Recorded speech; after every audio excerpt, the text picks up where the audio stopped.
Welcome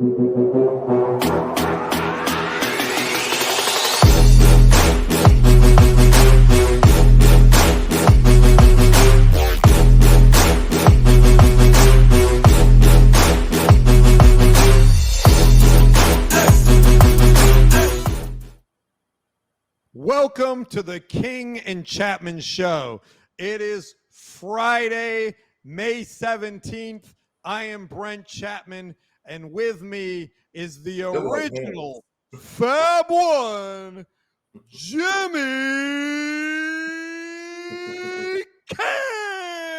Hey, you know what, B? I appreciate that. That's much better, man. You've been working on it. I like that. That makes me feel like I want to run out the tunnel. Like I'm about to just warm up and just give somebody 50. Jimmy, I have found my calling. I have found it. Yo, I'm telling you, man, you almost made a bead of sweat come right down here. And you know what's funny is that around the same time, around the end of my career, I had braids just like this. And I used to run out the tunnel, and the guy that used to make the announcements kind of sounded like that. I appreciate that, B. See, I'm going to keep, I love that. I'm going to do that. I'm going to give you that intro music. Now, what I can do is maybe we need to dim the lights and get the, you know what I mean? Get like the flash show, get a little disco ball showing. I got to fix my crown. You know, I got to find me a real crown. That's what I'm going to do. Don't give me a real crown like that fits my large head. Can we get you a disco ball in the background and you could just absolutely that on? So absolutely. You see, I got to put some things, you know, around here. I got to, you know, spice up the joint. So a nice little disco ball or you know, I don't know, a speaker. You know what I mean? A house speaker, so I can pump some music. You know what I'm saying? Keep my live R&B. You know what I'm saying? Don't nobody listen to R&B no more. You see, you thought I was going to say rap, R&B. Jimmy, I'm excited about today's show. As anyone can see at today's lineup to the side over here, we have got some fun topics. That last topic I'm really looking forward to.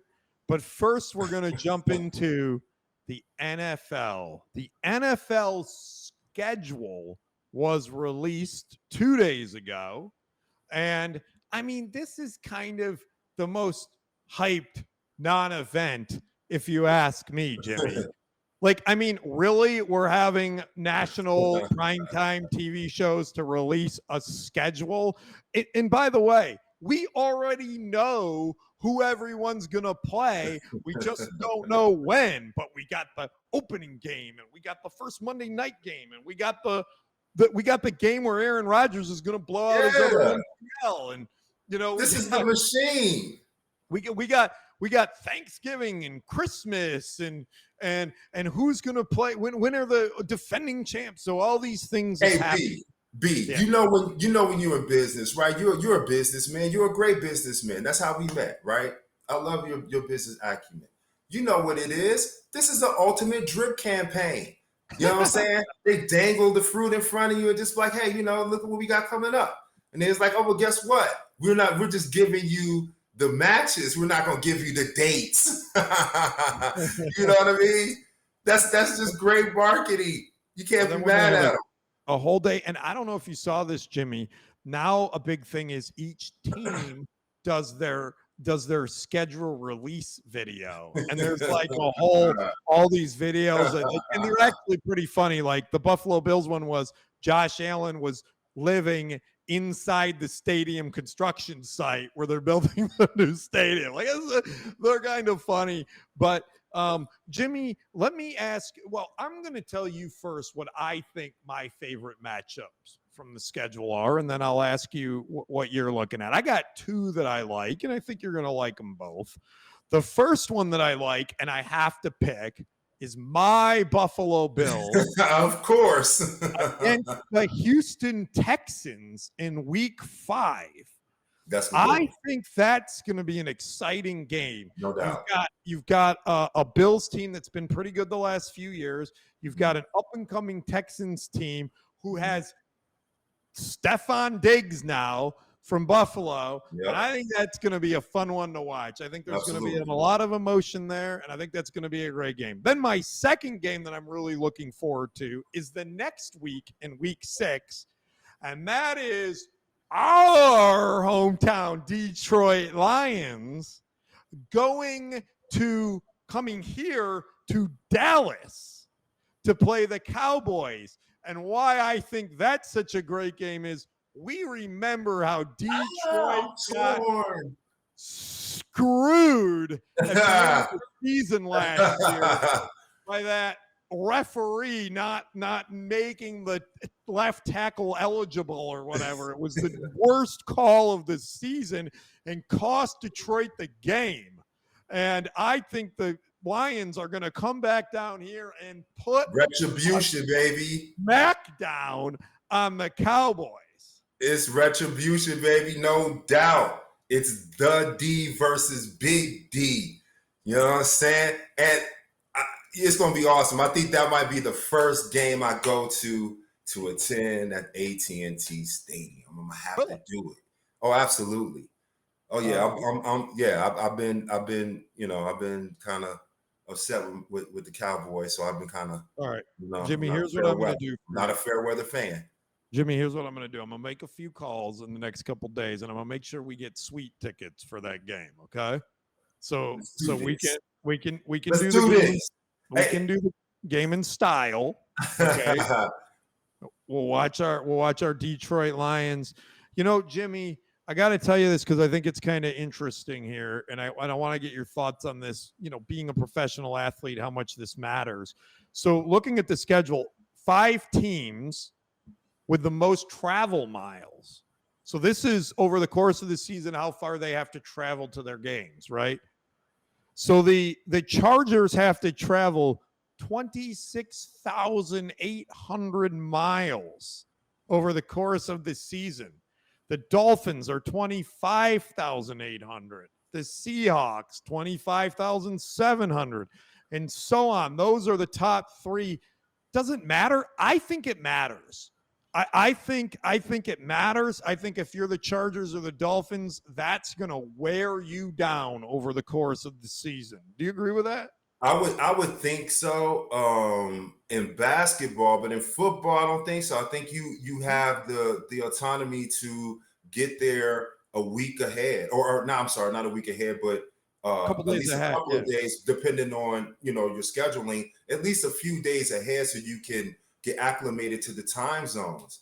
So I don't put too much, credence into that. But I mean, yes, I can see where it will affect maybe the younger players or rookies or the less focused players. But overall, I don't think that makes much of a difference for a team that's pretty much established and really have a protocol to what they're doing to make sure that the guys aren't really jet lag or the mileage isn't piling up on them and affecting their play. What do you think about the impact of the bye week? So there are 8 teams that get stuck with a bye before week 6. That's pretty early. Yeah, and 12 teams that have their bye after week 12. Now, one of those teams is your Detroit Lions have a week 5 bye. That's early, dude, to make a run. It's early. It is. You really don't you're just not really settling in the season. You're really seeing who you are, starting to get an identity not getting identity, but solidifying things as far as the early kinks getting timely things out or mechanical things out. So you really don't know who you are, but any break is welcome. I don't think teams or players really think too much into that. As long as they get their bye week. Yeah, and I think that's all they're really concerned about. I think it does matter for some of these teams that are trying to make long runs. I think it's a disadvantage to the Lions to have their in week 5, and same with the Eagles. I think it's a disadvantage for the Chiefs and the Vikings and the Dolphins and the Rams that have it in week 6. Why do you think it's a disadvantage. Because you have your bye in week 6, and then you got to go the rest of the season and the playoffs. So you get to week 18, you haven't had a bye since week 6. You're 3 months in. Meanwhile, the team that you're playing in the first round of the playoffs, like the Bills, for example, or the Bengals, or the Texans, they have their buys in week 14. So they get refreshed before the end of the season. They get a week. But we've seen teams that have been on a roll or went through some issues in mid-season, but then started to come out of them and then hit a bye week, which disrupted their growth. Yeah, that's right. And they went back and you know what I'm saying? So I think the more you roll, and particularly football, the more, to get that continuity, the better you are. It's not that long of a season. You're talking 1 week. So I don't really, in a big picture, I don't think that's much of an issue. I think you make a great point, which is in the NFL season, there's a lot of momentum, up and down momentum. And when that hits, right? Like teams fall apart or grow. Or it turns the other way. Like for the Bills, they were like 7-7 last year, and then they had a bye week and they rattled off like 8 straight wins. 8 straight. I mean, it's like, it's unpredictable, and you don't know until the season gets going. But Jimmy, we just spent a lot of time on the schedule. One more time. I got one thing to say about the schedule, about the NFL schedule. Go ahead. My Pittsburgh Steelers got the worst last 8 weeks of the scheduling of the season. We could talk about it another day, but Mike Tomlin, hey, this is the reason why you haven't been under 500. You're going to show why if you're going to earn it, is what you're saying. When you guys have a winning record and go into the playoffs with this brutal schedule, kudos to you. Chiefs Steelers on Christmas Day, which moves us along very nicely to holiday games, Jimmy. So there are the NFL really looks at their holiday games as, I can make a lot of money, right? So they make these poor guys play on Thanksgiving, which has been a long tradition. So I'm a little bit more. That's just kind of been many years. They added that third game in the last 10 or 15 years to obviously make money. Now they have a Black Friday game. That's the Amazon game. And now they're making sure that there's a game on Christmas. So this year there's a Christmas Day doubleheader. I want to tell you this, Jimmy, so that you know, Netflix is paying $150 million for each single one game. Woo!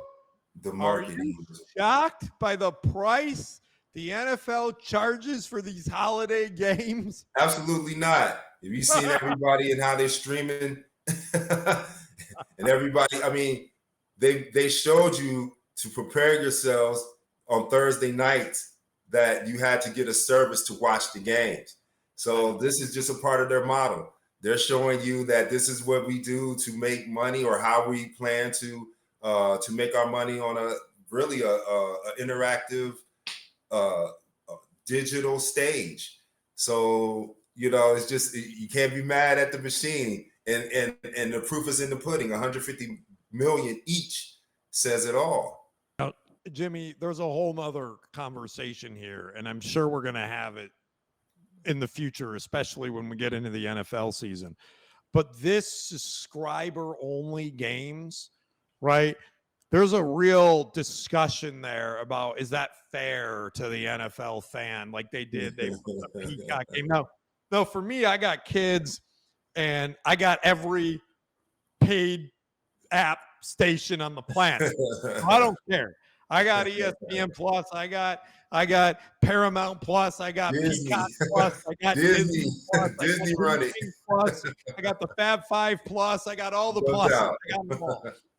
All right. So for me, it's not a big deal. But I think it's a worthy conversation down the road. And I'm sure we'll get into it about, is that fair to the average fan? I suppose you could go to a bar, you could go somewhere to watch the game. But I will say this on point with the actual question. Yeah, I don't know where Netflix gets paying $150 million for a game. I mean, they're going to get that much in added subscription value for one game. I don't see it. I think it's incredible. I'm shocked. I was shocked. I was shocked it was $150 million a game. Well, see, you got to pay to play. You know, we've been introduced to that as well. Like even in high school, right? The kids had to pay a fee to play. So at that level, they got to pay to play, and they got to lock on, you know, documentaries, comedy shows, movies. You know, it's just kind of the way of the entertainment world now is that it's an independent negotiation, one-offs, until they're able to, you know, get a piece or share the contract. It's the wild, wild west right now. So it goes to the highest bidder. That's the business model right now. Completely agree that it has become a business focus. But Jimmy, I want to move back to basketball. We spent a lot of time on basketball, and we are getting farther and farther along. And now we got another game 6. I mean, this has been pretty intense with all these series going to game 6. And we've got the Knicks versus the Pacers. The Knicks, after just looking terrible in game 3 and game 4, just said, and they just put it to the Pacers and took a commanding lead. Now 3-2 going back to Indiana for game 6. Jimmy, will the Knicks close out this series in game 6? Yes. You have said yes to every one of these. Will they close out in game 6? Well, have I been wrong? I was only wrong on one. Okay, we'll see. Well, that's what I'm saying. Yes. I think, well, it's really tough series to call. I mean, because of the injuries. And prior to the injuries, you know, just their style of play, you know, I think it's going to be one of those games where it's going to be just a drag out battle like the historical Pacers Knicks series have been over the past 30 years. I don't think it's going to be any different, but I think the Knicks are going to be a little bit more scrappier. I think they're going to make adjustments, and more importantly, I think they keep their heads more than the Pacers. I think the Pacers get a little bit too emotional, and they let that, you know, affect their play. So that's the reason why I give the Knicks an edge. Just like the picture that we just showed, DiVincenzo not backing down, you know, and really, you know, holding his ground after he got a two-hand punch. Yeah. From the weak side, looking like John Starks. You bring up, Jimmy, an excellent point, and that is why I'm going to agree with you and say that yes, the Knicks are going to close out game 6. Put that picture back up there, Nate. I think this is important. So there was this little dust up. He got pushed, and here's what he said after. Here's what he said after the game, Jimmy. They're trying to be tough guys, and that's not their identity, and there is nothing more to that. I don't agree with trying to walk up on somebody. Nobody is going to fight in the NBA. So take the foul, keep it moving. You're not a tough guy. Boom. That's the perfect quote. Right on. That's a mic drop. That's a mic drop. That's exactly what it is. And I echo those sentiments. I mean, you know, just keep it moving. Like, you ain't got to do all the extra antics. Like, if you really want to get me back, this is why I tell young players all the time. You want to get somebody back, go bust their ass on the other end. Don't try to act like you tough and bone up now. You should have just boxed him out or whatever. Next time, go ahead and bang on his little head. Like, that's a part of the game that I wish would come back more. Well, the get backs in the game. Like, I'm gonna show you, if you score on me, okay, cool. Then I'm gonna come back down and I'm gonna give you my best move. But I ain't gonna jump up and act like I'm fake tough and blow my chest and then, go sit on the bench. Because ain't no fighting in basketball. Like, you ain't gonna get away with it. I think the Pacers I think this is going to be a chippy game 6. I think it's going to be physical. Absolutely. I think because the Knicks are more mentally tough, I think they're going to win. I agree with you. I think the Knicks are the tougher team. I agree with DiVincenzo. Like, dude, bro, just chill out. You're not. The only boxers is right here at Crump, Detroit. That's the only real boxers. You know what I'm saying? Well, Jimmy. And my partner, shout out to my partner, Isaiah Beauchamp, my business partner and great friend, who said I look awkward throwing a punch in the show before. So that's why I was wearing my boxing short shirt to show that I could still move, bob and weave with it a little bit. I will agree with Isaiah on this one. That is, I'll hit on my boxing skills. I'm better than Stephen A. You ever seen him box? No, I have not. The madness. Just look up the video. Go look it up. You'll be like, I'll check out Stephen A. boxing. But Jimmy, we will talk about boxing in a minute. But before we get to that, we got to talk about golf. It's the 106th PGA Championship. My guy. Yes. Well, I can't wait to hear your pick here, but let me set it up for you first. I know you're really excited to talk about golf. Returning to Valhalla Golf Club in Louisville, Kentucky for the fourth time, and the first time since 2014, the 2024 PGA Championship will see some big names because of LIV and the whole merger. So you get Brooks Koepka, you get Rory McIlroy, you get Scotty Scheffler, you get Tiger. And you get my guy, Xander Schauffele. Xander. Wait, can we get it, Jimmy? Yes, Xander. There we go. Competing for $18 million. So, Jimmy, I think you already answered it, but I'm going to ask it. Who you got winning the PGA Championship? I got Xander Schauffele. And what's crazy is that I picked him to win the last tournament, and he lost from a comeback from Rory, which is crazy because I think he had like a crazy lead, but whatever happens. But what I did know is because I watched this guy. Today, in the opening round of the PGA Tour, he shot a record 62, 9 under. That's what you do when you bounce back, regardless of the sport. In the great game of golf, Xander Schauffele, who has one of the greatest names in sport, just shot a great 62, 9 under in his first round. All birdies, no bogeys. I am going to stay away from picking a winner and make it very easy. Just say, I'm going with Tiger. Tiger made 2 bogeys in the last 2 holes. I love Tiger. Tiger's not even going to make the cut. Tiger's not even going to make the cut. Yes, he is. Tiger, don't do that to my guy. Don't do that to my guy, Tiger. He's going to make the cut. He's really going to see, he actually shot a very good round minus the last 2 holes. The last time I watched golf was when Tiger was good.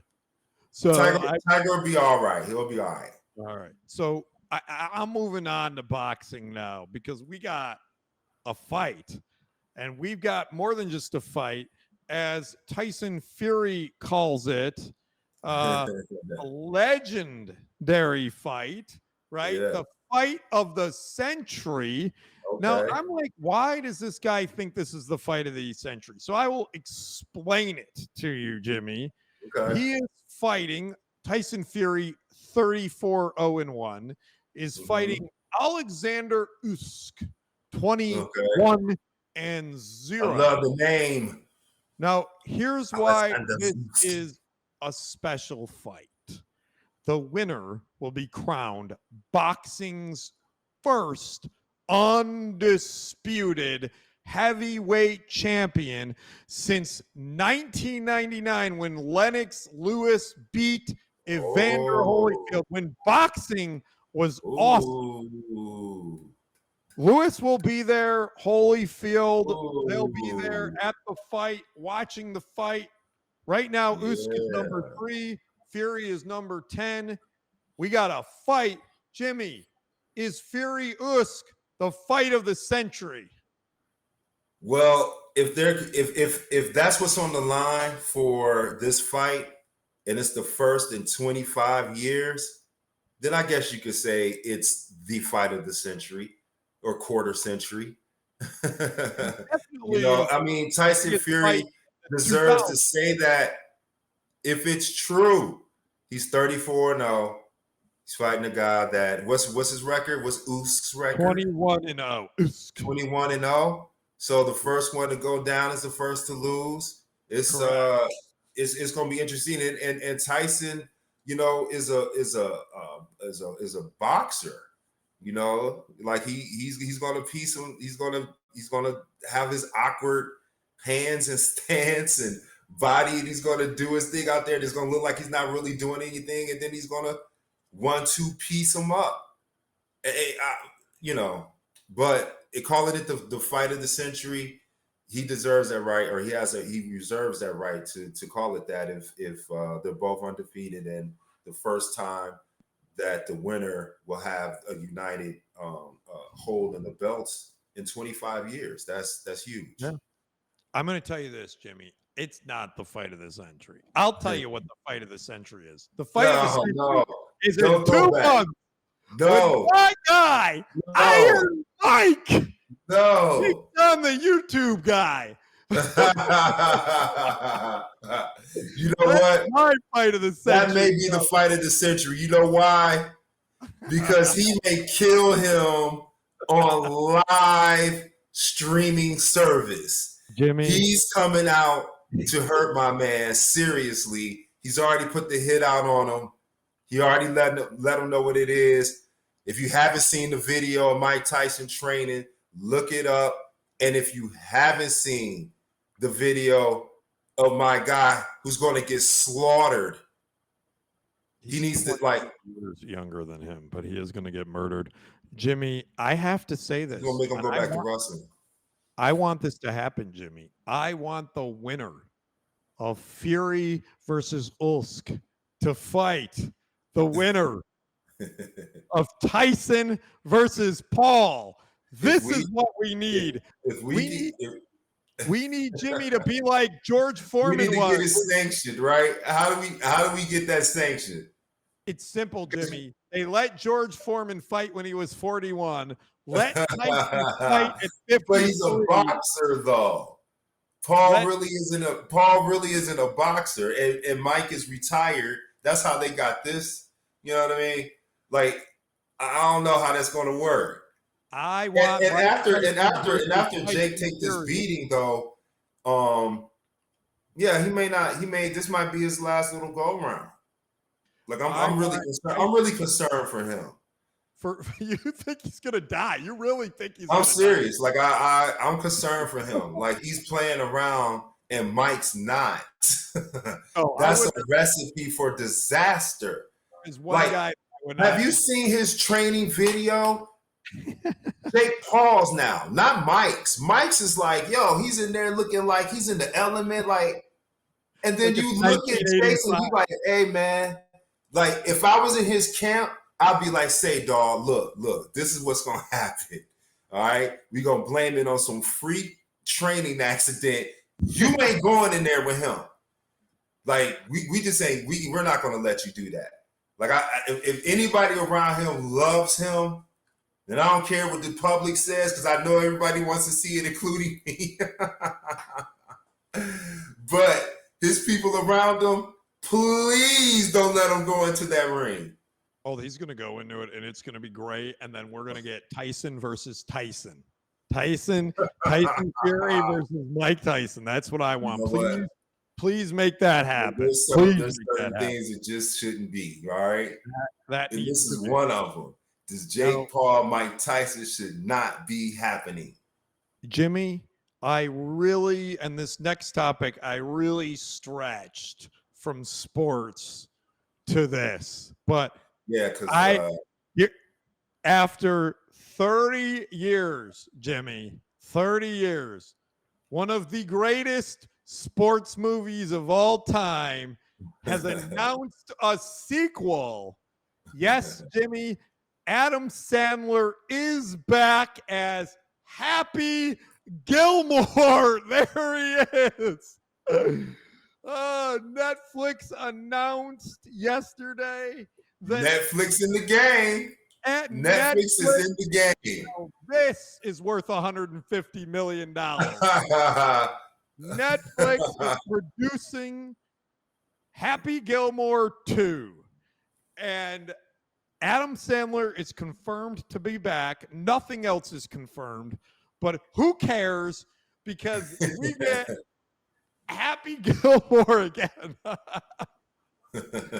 Jimmy, are you excited that Happy Gilmore is back? Well, I can tell you this. It's going to make me go see the first one. I didn't even see the first one. What? I know who Happy Gilmore is. I know what the movie is about. I watched part of the movie. I just didn't see all of it. I wasn't able to finish it. I think the first time it was on like DVD or something, and I had to leave and go somewhere or something. And then the second time, something else happened. I wasn't able to finish it. And it just I never got a chance to finish it in the 30 years it's been out. So I'm here to tell you, I'm going to go back and watch the whole Happy Gilmore. Watch it all the way through. All the way through. And so the next show, when you ask me, or the next time it comes up, I'm going to have some background for you. I'm going to have a real take on if I'm happy for a sequel or not. I'm going to ask you Monday because, I want you to watch it, the riding the bull, feeling the flow, Jimmy. But my favorite part. I don't do my homework. Jimmy, my favorite part in the whole movie is he gets in a fight with Bob Barker. At the end of the fight, that's awesome. He punches him in the face and he says, "The price is wrong, bitch." In the whole movie. That's classy. You gotta watch it, Jimmy, because I don't remember. That should be a shirt. The price is wrong, bitch. That should be a shirt. What I don't know is who says it. Does Happy Gilmore say it or does Bob Barker say it? I think Happy Gilmore says I'll look for it. I got my homework. Hold on, let me write that down. I got my homework. Jimmy, I gotta tell you, Jimmy. Let's make a rule, Jimmy. No more movie conversation. And it says, wait, what's the quote? What's the quote? Price is wrong. The price is wrong, bitch. Got it. Got it. All right. Well, Jimmy, let's make another pledge not to talk about movies anymore. Oh, no. Absolutely. You like it? That's part of definitely. It is golf. Yeah, sure. And you know what's crazy? That's why I admitted it to it. What's crazy? I would have seen it. It was just ironically, that's one of the few movies I didn't finish. You were mid pro career at that point. I think you probably had some other things to. See. All right, Jimmy, that's it. We're done. Last word. What do you got? Final thoughts? Final thoughts. Let's see. Let's go back to the schedule. I need my Pittsburgh Steelers to show why they're one of the greatest franchises in NFL history by going through that crazy gauntlet the last 8 weeks of the season. And Mike Tomlin showing why he's one of the greatest coaches of all time. That's my take. There are plenty of clips on the show that I was on previously where I had lots of positive things to say about Mike Tomlin, but I did not have positive things to say about the whiny Pittsburgh Steelers fans. So Black Listen, and yellow, black and yellow. yeah, they're so high maintenance. They have a great coach. What? Yes, they have Not a just, great. no, They no, no, no, no, no. wanted to fire Don't get us Mike confused with Tomlin. Cowboy fans. They We're wanted not to delusional. fire. You wanted to fire Mike Tomlin in the Not middle of me. the season. No, no, and no, no, he no, not, and not all. I think that was a medium ploy to throw a wedge in between Steeler Nation to get one of the greatest coaches fired. That's what I believe. He took that dumpster fire of a team last year with Mason Rudolph as the quarterback and took it to the playoffs. Playoffs. He's the man. He is great. And I just He's the guy. cannot believe there was so much rumor at the end of the season to fire that guy. But that's why they call fans. They're fanatics. Anywhere. He's not going anywhere. And I'm happy for him. And now he's got Russell Wilson. And I can't wait to see what he do to Russ. I can't wait. He's gonna do anything. And Russ, and I know Russ got a chip on his shoulder. I know he do. I know he's looking like, oh, these cats think I can't play no more. Bet. I think it's a great match. Just like Michigan. Oh, you gonna suspend our coach? Bet. Well, Jimmy, in the next final word, you'll have to tell me what bet means, or I'll have to go ask my kids. That means bet it all or take your ass home. All right. That's what it means. Well, Jimmy, that's it. Thank you, everyone, for watching. Thank you, Jimmy, and peace. Peace. Oh, he took the crown off.